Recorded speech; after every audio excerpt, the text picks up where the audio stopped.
Hello everyone, welcome to our YouTube channel. और आज इस वीडियो के थ्रू हम पढ़ेंगे एटॉमिक एब्जॉर्प्शन स्पेक्ट्रोस्कोपी। तो एटॉमिक एब्जॉर्प्शन स्पेक्ट्रोस्कोपी के पहले हमने एक वीडियो और अभी करी है जिसमें हमने continuous spectrum, absorption spectrum, animation spectrum के बारे में पढ़ा है। तो हम स्पेक्ट्रम्स पढ़ रहे थे, हमने सिर्फ स्पेक्ट्रम पढ़ा था। स्पेक्ट्रम क्या होता है कि जब कोई भी वाइट लाइट किसी भी प्रिज्म से जब उसको क्रॉस करती है तो डिफरेंट डिफरेंट कलर में वो डिवाइड हो जाती है। तो वो जो डिवीजन होता है डिफरेंट कलर्स में, वो स्पेक्ट्रम कहलाता है। तो जो लास्ट में स्पेक्ट्रम मिलके बनता है तो वो तीन तरीके के हो सकते हैं। तो कंटिन्यूअस हो सकता है, एब्जॉर्प्शन हो सकता है, इमिशन हो सकता है। तो एब्जॉर्प्शन में क्या होता है कि लाइट जो फ्रीक्वेंटली जो इलेक्ट्रोमैग्नेटिक रेडिएशन है, इलेक्ट्रोमैग्नेटिक रेडिएशन कोई भी हो सकती है, आईआर हो सकती है, गामा रेज हो सकती है, यूवी हो सकती है, विजिबल हो सकती है। पर हम नॉर्मली विजिबल लाइट की ही की इंटरेक्शन को ऐसे हम देख सकते हैं normally. But X ray, gamma ray और यूवी रेज, ये सारे के सारे जब मैटर से इंटरैक्ट करते हैं तो डिपेंड करता है कि मैटर जब इंटरैक्ट कर रहा है उन रेडिएशन से तो उसमें क्या हो रहा है। अब्जॉर्प्शन हो रहा है, इमिशन हो रहा है, लाइट की स्कैटरिंग हो रही है, ट्रांसमिशन हो रहा है।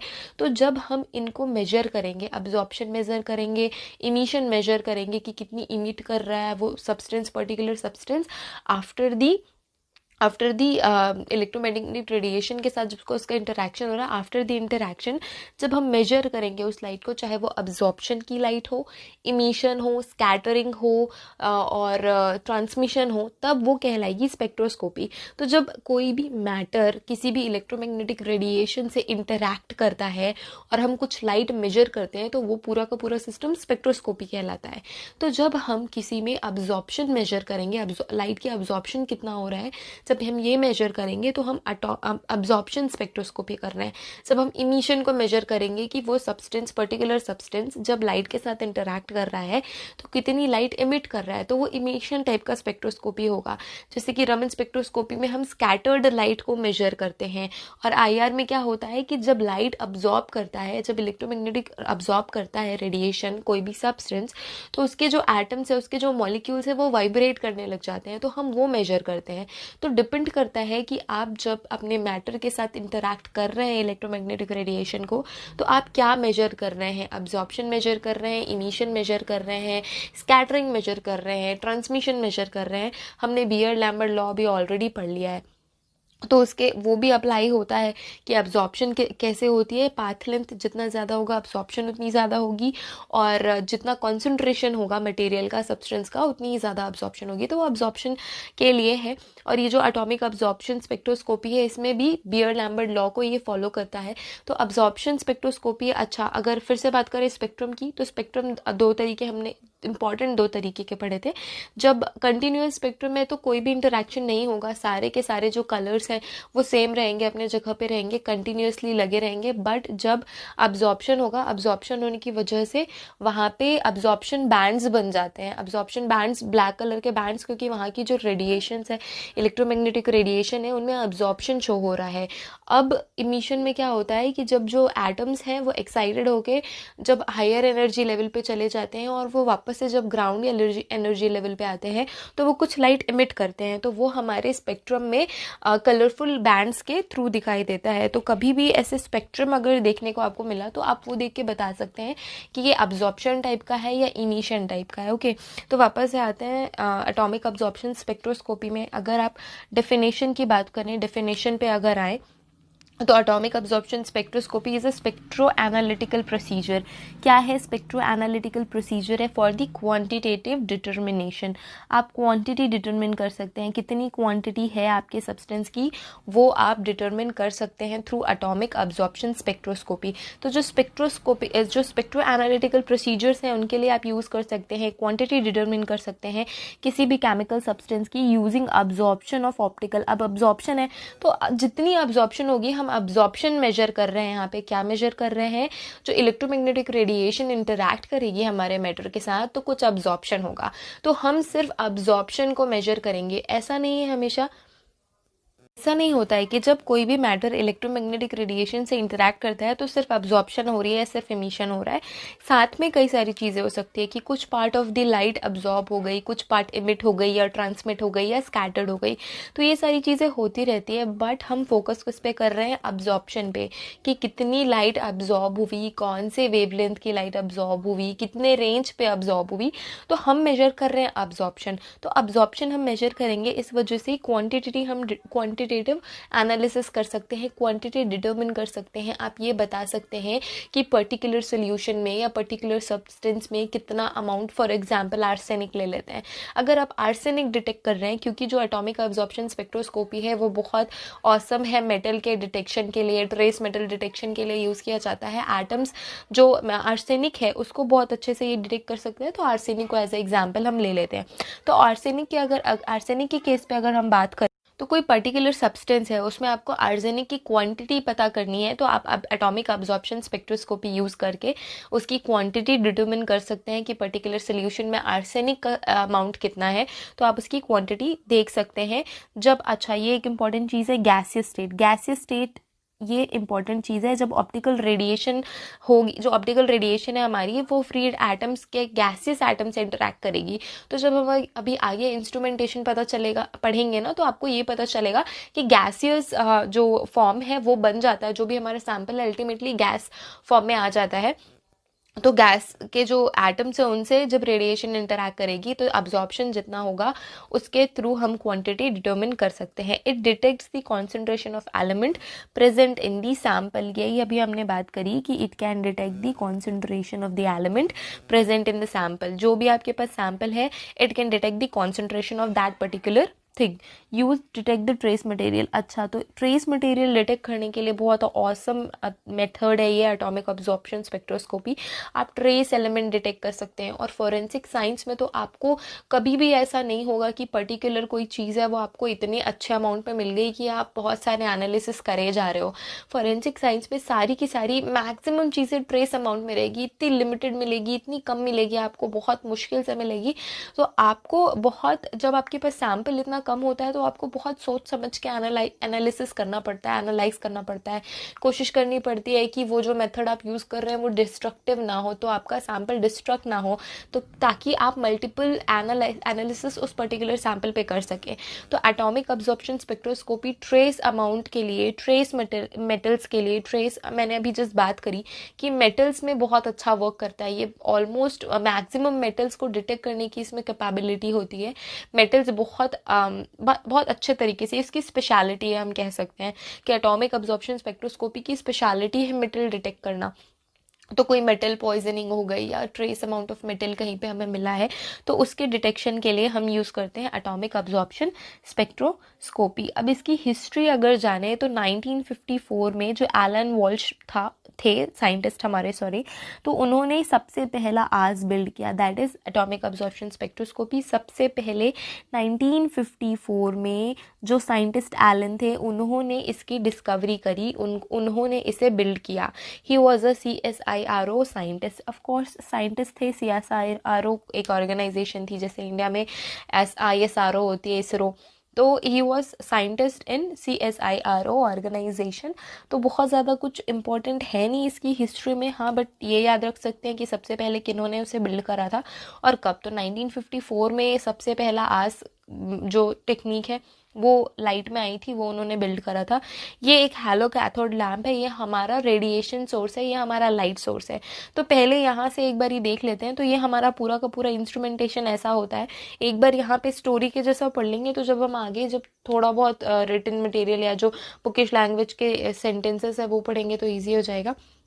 तो ये हमारा पर्टिकुलर इंस्ट्रूमेंटेशन है। इसमें क्या होता है, तो एक तो ये हमारा रेडिएशन सोर्स है, this is our radiation source. Radiation source के बाद ये नेबुलाइजर है, ये हमारा सैम्पल सोल्यूशन है। आप इसमें सॉलिड भी यूज़ कर सकते हैं, लिक्विड सैंपल भी यूज़ कर सकते हैं।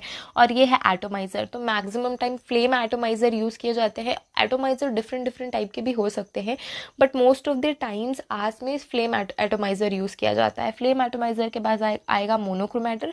मोनोक्रोमैटर के बाद डिटेक्टर एंड रिकॉर्डर। तो जो डिटेक्ट करेगा और जो रिकॉर्ड करेगा वो आ जाएगा। तो सबसे ज़्यादा इंपॉर्टेंट इसमें हॉलो कैथोड लैम्प है and this is nebuliser, atomic जो एटोमाइज़र है, फ्लेम एटोमाइज़र, वो इम्पॉर्टेंट है। इसके अलावा तो मोनोक्रोमैटर सबको पता है कि क्या होता है, क्या क्या मैकेनिज्म है मोनोक्रोमैटर का।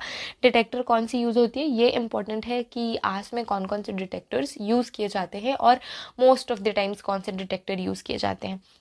तो पहले हॉलो कैथोड लैम्प को डिटेल से देख लेते हैं। हॉलो कैथोड लैम्प में क्या होता है कि ये एक हॉलो सी ट्यूब बनी हुई होती है, यहाँ पे इनर्ट गैस फिल्ड रहती है, यहाँ पे इनर्ट गैस फिल्ड होती है। ये हमारी ग्लास शीट है, ये जो ब्लू कलर का है दैट इज़ कैथोड, यहाँ पे कैथोड प्रेजेंट है, ये एनोड प्रेजेंट है, और यहाँ पे कोई भी, यहाँ पे प्लस माइनस जैसे भी इलेक्ट्रिकल हमारे चार्जेस प्रेजेंट होते हैं। तो यहाँ पे फील्ड है, जो भी इनर्ट गैस आप यूज़ कर रहे हैं वो फील्ड है। और जो कैथोड है वो किसका बना हुआ होता है, तो जिस भी चीज़ का आप डिटेक्शन कर रहे हैं, फॉर एग्जांपल अगर हमें आर्सेनिक का डिटेक्शन करना है, आप आर्सेनिक मेटल डिटेक्ट करना चाहते हैं, तो यहाँ पे जो कैथोड है वो भी आर्सेनिक की होनी चाहिए या आर्सेनिक आप यूज़ करते हैं। तो जब इंटरेक्शन, जब इसमें इलेक्ट्रिक करंट फ्लो होता है तो कैथोड और एनोड के इंटरेक्शन की वजह से यहाँ पे एनर्जी क्रिएट होती है, और एनर्जी क्रिएट होती है तो एक particular amount of wavelength energy ये कैथोड ट्यूब रिलीज करती है, जो कि उसी पर्टिकुलर वेवलेंथ का होता है जो आर्सेनिक रिलीज करती है, एक पर्टिकुलर वेवलेंथ की लाइट, जो कि हमारे सैंपल से इंटरैक्ट करती है। तो जब सैंपल से इंटरैक्ट करेगी और हमारे सैंपल में जो आर्सेनिक प्रेजेंट है वो उस पर्टिकुलर एनर्जी को अब्जॉर्ब करेगा, उस पर्टिकुलर लाइट को अब्जॉर्ब करेगा, और हमें अब्जॉर्प्शन की वजह से कॉन्सेंट्रेशन का अमाउंट पता चलेगा, जो भी कॉन्सेंट्रेशन है वो हमें पता चल पाएगी। तो जब एक पर्टिकुलर वेवलेंथ की लाइट यहाँ से रिलीज होगी तो वो जाएगी एटोमाइज़र के पास। तो ये इतना काम हमारे हॉलो कैथोड लैम्प का होता है। हॉलो कैथोड लैम्प में जो कैथोड रहती है वो मेटल ऑफ इंटरेस्ट की बनी हुई होती है, या जो भी आप एनालाइज करना चाह रहे हैं या जिसका कॉन्सेंट्रेशन आप पता लगाना चाह रहे हैं उसकी बनी हुई होती है। जब इसमें से रेडिएशन निकलती है तो वो हमारे मेटल ऑफ इंटरेस्ट के वेवलेंथ की होती है। तो जितनी वेवलेंथ की वो जो मेटल है वो एक पर्टिकुलर वेवलेंथ, फॉर एग्जांपल अगर आर्सेनिक है तो आर्सेनिक 139 और 193 समथिंग कुछ नैनोमीटर की रेडिएशन रिलीज करता है। तो जब ये इस रेडिएशन की एनर्जी रिलीज होगी तो जो हमारे सैंपल में आर्सेनिक प्रेजेंट है वो उस रेडिएशन की एनर्जी, वो उस वेवलेंथ जो भी रेडिएशन का वेवलेंथ है उसे अब्जॉर्ब कर लेगी, क्योंकि वो अब्जॉर्प्शन शो करेगी। क्योंकि कोई भी पर्टिकुलर चाहे वो मेटल हो या कोई भी हो, वो क्या तो एक पर्टिकुलर एनर्जी रिलीज कर सकती है और अब्जॉर्ब। तो जो आर्सेनिक है वो 193.2 नैनोमीटर की एनर्जी या तो रिलीज कर सकता है या तो अब्जॉर्ब कर सकता है। उस पर्टिकुलर वेवलेंथ का ही वो इमिट करेगा, जो भी उसका इमिशन पावर है वो एनर्जी उतनी ही वेवलेंथ की इमिट करेगा और अब्जॉर्ब भी उतनी ही करेगा। तो यहाँ जो हमारा आर्सेनिक कैथोड पे प्रेजेंट है वो भी पर्टिकुलर वेवलेंथ रिलीज करेगा, जो कि हमारे सैंपल में प्रेजेंट आर्सेनिक अब्जॉर्ब कर लेगा। तो आगे इंस्ट्रूमेंटेशन में चलते हैं। तो यहाँ पे देखते हैं, ये है हमारा हॉलो कैथोड लैम्प। यहाँ से एनर्जी आई तो ये हमारी एक पर्टिकुलर वेवलेंथ है जो कि हमारे मेटल ऑफ इंटरेस्ट का है, मतलब जो हमारे सैंपल में मेटल प्रेजेंट है उसके इंटरेस्ट का है, वो उस पर्टिकुलर वेवलेंथ को अब्जॉर्ब करेगा ही करेगा। तो यहाँ पे अगर सैंपल इंसर्शन की बात करें तो हॉलो कैथोड लैम्प से कंटिन्यूसली एनर्जी आ रही है, और यहाँ पे हमारा एटोमाइजर प्रेजेंट होता है। एटोमाइजर एटम्स फॉर्म करने के लिए यूज़ किया जाता है। तो सैम्पल सोल्यूशन की अगर बात करें तो सैम्पल सोल्यूशन यहाँ पे नेबुलाइज़र के थ्रू आता है, नेबुलाइज़र के थ्रू फिर वो एटोमाइज़र तक पहुँचता है, और एटोमाइज़र एटम्स क्रिएट करते हैं। एटम्स के क्रिएशन के बाद यहाँ पे जो एटम्स है, पर्टिकुलर एटम्स है वो इस एनर्जी को अब्जॉर्ब करेंगे। इस एनर्जी को अब्जॉर्ब करने के बाद ये जाएंगे मोनोक्रोमैटर में। मोनोक्रोमैटर के अंदर जो भी इनका रिफ्लेक्शन होगा तो ये उसको पर्टिकुलर एक स्लिट के थ्रू, हमें पता है जो मोनोक्रोमैटर है वो एक पर्टिकुलर अपने जो भी हमारा वेवलेंथ ऑफ इंटरेस्ट है जो हमें एनालाइज करना है वो बाकी की फालतू वेवलेंथ्स को जाने नहीं देता है आगे। जो हमारे इंपॉर्टेंट वेवलेंथ्स है जिन्हें हमें एनालाइज करना है वो बस आगे जाएंगी और वो डिटेक्टर के पास पहुंचेंगी। डिटेक्टर एंड रिकॉर्डर उसे डिटेक्ट करेगा, एम्पलीफाई करेगा एंड रिकॉर्ड करेगा, और लास्ट में हमें एक स्पेक्ट्रम और एक ग्राफ के थ्रू जो भी हुआ है अब्जॉर्प्शन वो हमें देखने को मिलेगा। तो फॉर एग्जाम्पल अगर हम बात करें आर्सेनिक की, तो आर्सेनिक हमेशा किसी भी सैंपल सैंपल में प्रेजेंट रहे वो एक पर्टिकुलर वेवलेंथ की एनर्जी को ही अब्जॉर्ब करेगा, एक पर्टिकुलर वेवलेंथ की लाइट को ही अब्जॉर्ब करेगा, चाहे वो सॉलिड फॉर्म में प्रेजेंट हो चाहे वो किसी भी चीज़ में प्रेजेंट हो। बट हमने अभी बात करी थी एटॉमिक अब्जॉर्प्शन स्पेक्ट्रोस्कोपी में अल्टीमेटली गैसेस फॉर्म में आ जाता है हमारा सैंपल, क्योंकि एटोमाइजर एटम क्रिएट करता है और यहाँ पे फ्लेम प्रेजेंट होने की वजह से सारा कुछ इवेपोरेट हो जाता है और अल्टीमेटली गैसेस फॉर्म में हमारा सैंपल आ जाता है। तो गैस फॉर्म में अब्जॉर्प्शन क्या यहाँ पे फिनोमेना देखने को मिलता है, बट ग्राफ में अल्टीमेटली हमें ये पता चल जाता है कि पर्टिकुलर वेवलेंथ पे अब्जॉर्प्शन हुई है और उस अब्जॉर्प्शन को देखते हुए हम कॉन्सेंट्रेशन पता लगा सकते हैं। ओके, तो इसके कुछ प्रिंसिपल है, कोई बहुत ज़्यादा कॉम्प्लिकेटेड प्रिंसिपल नहीं है। Free atom of gas generate by the atomizer can absorb the radiation at specific frequency। यही हमने बात करी, जो हमारे फ्री एटम्स हैं गैस के, अल्टीमेटली गैस में ही कन्वर्ट होना है एटोमाइजर में, फ्लेम एटोमाइजर हम यूज़ करते हैं। तो गैस के atoms generated by the atomizer generate करता है गैस के atoms that can absorb the radiation at specific frequency. एक स्पेसिफिक फ्रीक्वेंसी का ही अब्जॉर्प्शन होगा। As quantifies absorption of ground state atom in gaseous state. तो जो आस है वो क्वांटिफाई करता है अब्जॉर्प्शन को किन में, ग्राउंड स्टेट के एटम को गैसियस स्टेट में। तो गैसियस स्टेट बहुत इंपॉर्टेंट है, ये नहीं भूलना है, क्योंकि यहाँ पे जो भी इंटरेक्शन हो रहा है वो गैसियस फॉर्म में ही हो रहा है, अल्टीमेटली गैस में ही कन्वर्जन होता है हमारे सैंपल का। The analyte concentration determined from the atom of absorption. तो जो एनालाइट का कॉन्सेंट्रेशन है determined from the amount of absorption, तो अब्जॉर्प्शन के अमाउंट को देखते हुए हम हमारे एनालाइट की कॉन्सेंट्रेशन को डिटरमिन कर सकते हैं। They absorb specific wavelength of radiation. Yes, तो सारे के सारे कोई भी सब्सटेंस है, मेटल है, सबके बहुत स्ट्रिक्ट उसूल होते हैं कि वो एक पर्टिकुलर वेवलेंथ पे एक पर्टिकुलर फ्रीक्वेंसी की ही लाइट अब्जॉर्ब करते हैं, और ये हमेशा ऐसा ही होता है कि एक पर्टिकुलर वेवलेंथ की का लाइट को अब्जॉर्ब करेंगे, एक पर्टिकुलर फ्रीक्वेंसी की लाइट इमिट करेंगे क्योंकि वो उनको बिल्कुल पसंद नहीं है तो इमिट करेंगे, या फिर स्कैटर करेंगे, या फिर ट्रांसमिट कर देंगे। तो सारा कुछ पर्टिकुलर होता है, एकदम टू दी पॉइंट। ऐसा नहीं कि सेम मेटल अभी इतना पर्टिकुलर 193.2 नैनोमीटर की लाइट अब्जॉर्ब कर रहा है, नेक्स्ट टाइम उसको डिफरेंट एनर्जी अब्जॉर्ब करने की इच्छा हुई तो वो 200 नैनोमीटर की एनर्जी अब्जॉर्ब कर लिया। ऐसा कभी भी नहीं होता है, बहुत स्ट्रिक्ट होता है। एक पर्टिकुलर फ्रीक्वेंसी, एक स्पेसिफिक फ्रीक्वेंसी पे अब्जॉर्प्शन, इमिशन, स्कैटरिंग सब कुछ ये लोग शो करते हैं। तो अगर इंस्ट्रूमेंटेशन की बात करें तो हमने ऑलरेडी ब्रीफ में पढ़ लिया है कि क्या क्या यूज़ किया जाता है इंस्ट्रूमेंटेशन में। तो एक रेडिएशन सोर्स होता है, तो हम radiation source hollow cathode lamp use कर रहे हैं।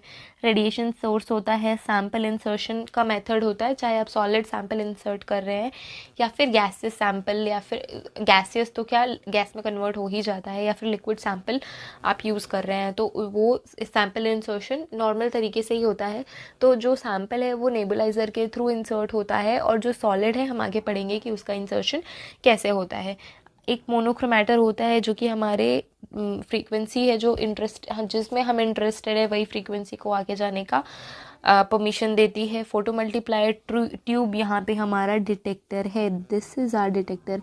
कौन सा डिटेक्टर यूज़ कर रहे हैं हम? फोटो मल्टीप्लायर ट्यूब का यूज़ होना है as a detector in AAS atomic absorption spectroscopy में फोटो मल्टीप्लायर ट्यूब यूज़ की जाती है। रिकॉर्डिंग सिस्टम तो हमारा कंप्यूटर ही होता है। तो यहाँ पे रेडिएशन सोर्स ऐसा नहीं है कि सिर्फ हम हॉलो कैथोड लैम्प ही यूज़ कर सकते हैं, आप ड्यूटीरियम लैम्प भी यूज़ कर सकते हैं, बट मैक्सिमम टाइम पे हॉलो कैथोड लैम्प यूज़ करी जाती है, इस वजह से हमने उसे ही डिस्कस करा है। इलेक्ट्रोडलेस डिस्चार्ज लैम्प भी यूज़ कर सकते हैं एज अ रेडिएशन सोर्स। अगर सैम्पल इंसर्शन की बात करें तो सॉलिड सैंपल में क्या होता है? Introduction method or laser. तो लेज़र एबिलेशन एक मेथड होता है, लेज़र एबिलेशन। तो लेज़र एबिलेशन मेथड के थ्रू ही सॉलिड सैंपल का इंसर्शन होता है। इस मेथड में क्या होता है? हाई इंटेंसिटी बीम फॉल होती है हमारे सैंपल पे, और वो क्या करती है? सॉलिड सैंपल को सब्लिमेट कर देती है पार्टिकल्स में।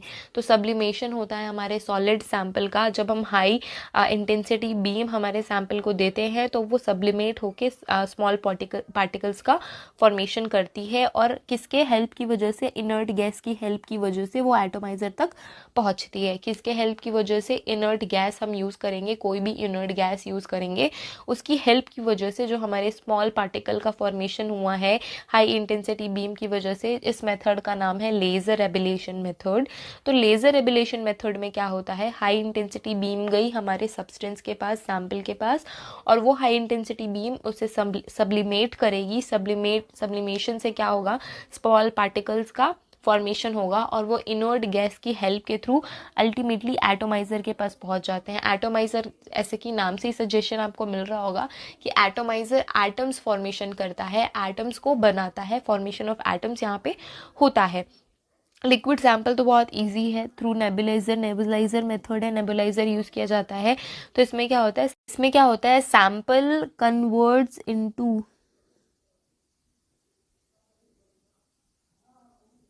Samples converts into the tiny droplets या एरोजोल्स आप कह सकते हैं। तो नेबुलाइजर की हेल्प से जो हमारा लिक्विड सैंपल है वो स्मॉल टाइनी ड्रॉपलेट्स का फॉर्मेशन करेगा, जिसे एरोजोल्स भी कहते हैं। तो जब ये एरोजोल्स और स्मॉल टाइनी ड्रॉपलेट्स बनेंगे तो वो फ्यूल के साथ मिक्स हो जाएंगे। अब जब हमें फ्लेम बनानी है, हमें फ्लेम को continuously flame as a flame उसे रखना है, तो हमें कुछ फ्यूल का भी यूज़ करना होता है। तो कुछ फ्यूल हमें वहाँ पे यूज़ करना होता है, तो वो फ्यूल के साथ मिक्स हो जाता है। जो स्मॉल एरोजोल्स हमारे बने लिक्विड सैंपल के, वो किसके साथ मिक्स हो जाएंगे, फ्यूल के साथ मिक्स हो जाएंगे और गैसेस के साथ मिक्स हो जाएंगे, और कहाँ जाएंगे, अल्टीमेटली एटोमाइजर के पास जाएंगे। एटोमाइजर के पास जाने के बाद एटम्स का फॉर्मेशन होगा, और वो एटम्स इंटरैक्ट करेंगे हमारे हॉलो कैथोड लैम्प से। जो एनर्जी आ रही है, जो पर्टिकुलर वेवलेंथ की एनर्जी आ रही है, उसे अब्जॉर्ब करेंगे। तो एटोमाइजर भी यहाँ पे देख लेते हैं कि एटोमाइजर में क्या क्या होता है। इट फॉर्म्स द एटम्स, हमने अभी बोला ही था कि एटोमाइजर एटम्स का फॉर्मेशन करता है। Flame atomizers are used most of the time. हमें फ्लेम एटोमाइजर यूज किया था, हमने देखा था ना, फ्लेम थी वहाँ पे, फ्लेम प्रेजेंट थी, तो that is flame atomiser. And in atomiser 5 things happens. तो एटोमाइजर में 5 चीज़ें होती हैं। तो जो भी आप सैंपल यूज़ कर रहे हैं, चाहे सॉलिड हो चाहे वो लिक्विड हो, ये 5 स्टेप्स एटोमाइजर में यूज़ होते हैं। ये एटोमाइजर के 5 स्टेप है। पहला तो है डिसोल्यूशन होगा, दूसरा वोलेटाइलाइजेशन होगा, फिर डिसोसिएशन होगा, आयोनाइजेशन होगा, तो डिसोल्यूशन में क्या होता है, जो हमारा सॉल्वेंट है वो इवेपोरेट होता है। तो जो हमारा सॉल्वेंट प्रेजेंट है उसका इवेपोरेशन होगा एटोमाइजर में पहुंच के। अब वहाँ पे जो हमारा सॉलिड सैंपल है या लिक्विड सैंपल है वो भी वोलेटाइल हो जाता है। तो उसमें जो भी एक्स्ट्रा मटेरियल होता है वो वोलेटाइल हो जाता है, और इस स्टेप को कहते हैं वोलेटाइलाइजेशन। डिसोसिएशन क्या होता है, जब एटम्स का फॉर्मेशन होगा तो वो एज अ एटम का फॉर्मेशन में फिर डिसोसिएशन की प्रोसेस होती है। तो एटम्स बनने के बाद वो डिसोसिएट हो जाते हैं, जो हमारा सैंपल है वो डिसोसिएट हो जाता है एटम्स क्रिएट करने के लिए, तो वो डिसोसिएशन कहलाती है। आयोनाइजेशन क्या होगा कि जब वो इंटरैक्ट करेगी अपनी पर्टिकुलर फ्रीक्वेंसी की एनर्जी से जब इंटरैक्ट करेगी तो आयोनाइजेशन होगा उन एटम्स पे। आयोनाइजेशन के बाद एक्साइटेशन होगा, और यहाँ पे एक्साइटेशन एब्जॉर्प्शन शो करेंगे हमारा जो भी सैंपल है वो। तो ये चीज़ें एटोमाइजर के अंदर होती हैं। इसके बाद आ जाओ मोनोक्रोमैटर में।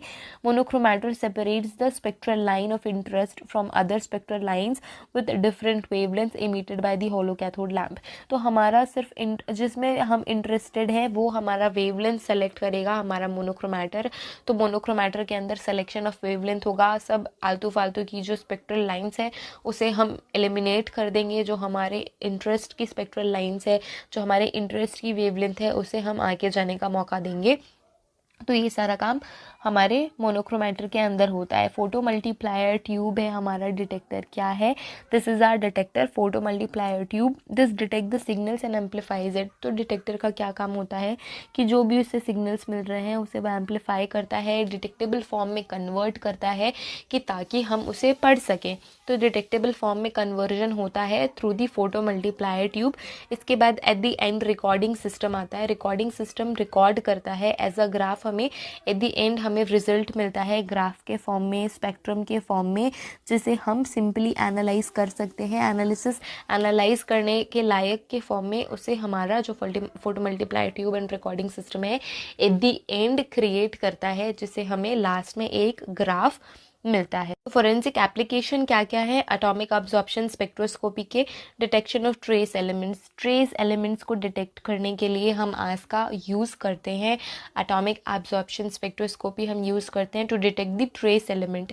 तो जो भी ट्रेस एलिमेंट है, ट्रेस मेटल्स हैं, तो ट्रेस अमाउंट में जो भी आपके पास सब्सटेंस है वो आप एनालाइज कर सकते हैं आस में। बायोलॉजिकल सैंपल्स की प्रोफाइलिंग कर सकते हैं आप। बायोलॉजिकल सैंपल चाहे वो ब्लड हो, चाहे वो सलाइवा हो, कोई भी बायोलॉजिकल सैंपल्स का आप इस पे प्रोफाइलिंग कर सकते हैं। Determination of mode of poison. अब पॉइजन का आप डिटर्मिन कर सकते हैं कि कौन से मोड का पॉइजन है। बहुत अच्छा रिजल्ट आता है हैवी मेटल पॉइजनिंग में, या जो मेटल पॉइजनिंग है उसको डिटेक्ट करने के लिए आस स्पेशलाइज्ड है, जैसे मैंने पहले भी बोला था। तो आप पॉइजन डिटेक्शन कर सकते हैं। हैवी मेटल की पॉइजनिंग कोई सी हुई है, चाहे वो लेड हो, आर्सेनिक हो, तो वो आप सारे आस के थ्रू डिटेक्ट कर सकते हैं। तो ये एक इम्पॉर्टेंट मुझे बड़ा इंटरेस्टिंग और अच्छा लगा, तो मैंने ये ऐड कर दिया। तो जितने भी पिंक में आपको ये दिख रहे हैं, जो भी ये जो हमारा पीरियोडिक टेबल है, इसमें जो भी पिंक कलर से किया हुआ है, ये सारी की सारी चीज़ें एटॉमिक अब्जॉर्प्शन स्पेक्ट्रोस्कोपी बहुत ऑसम रिजल्ट देता है। तो ये सारे के सारे सब्सटेंस को डिटेक्ट करने के लिए कैपेबल है, और बहुत अच्छा रिजल्ट इनमें एटॉमिक एब्जॉर्प्शन स्पेक्ट्रोस्कोपी में देखने को मिलता है। तो thank you for watching this, and I hope you will like this video. So thank you so much again. Have a great day ahead. Bye. See you in the next video. Yes. Bye.